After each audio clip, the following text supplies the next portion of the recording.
अस्सलाम वालेकुम जी, काश्तकार भाई, इसको स्क्रीन पर आप चारा जात का शहनशाह बरसीम की फसल को देख सकते हैं। अगर बात की जाए इस वक्त इसके रेट के हवाले से, तो इस वक्त ये आपको मुनाफा जो है वो दे सकता है। अगर बात की जाए फ़ी कनाल के हवाले से, तो आपको पता है कि 5 से 6 कटाइयाँ ये फसल देती है। दूध की पैदावार बढ़ाने के लिए इसे मौसम सरमा में इस्तेमाल किया जाता है। तो आजकल चारा जात की शार्टेज भी होती है। अगर बात की जाए फ़ी कनाल के हवाले से, तो फ़ी कनाल जो रेट है मुख्तलिफ इलाकों के अंदर जो है वो 30,000 से लेकर 50,000 रुपये के दरमियान है। मुख्तलिफ इलाकों के अंदर यानी कि 30,000 से लेकर 45 से 50,000 रुपये तक इसका रेट है फ़ी कनाल का, 5 से 6 कटाइयों का। अगर ज़मीन अच्छी है तो 6 कटाइयाँ भी दी जाती है, वैसे तो 4 से 5 कटाइयाँ रहती हैं। और अगर फ़ी कनाल एक कटाई की बात करें तो 4 से 5,000 रुपये के दरमियान इसका एक कट का रेट है बरसीम की फसल का।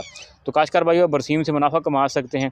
इस वक्त आपको पता है मकई का रेट भी कम है, दीगर फसलों के रेट भी कम जा रहे हैं, लेकिन बरसीम की जो चारा जात की फसल है वो आपको मुनाफा दे सकती है।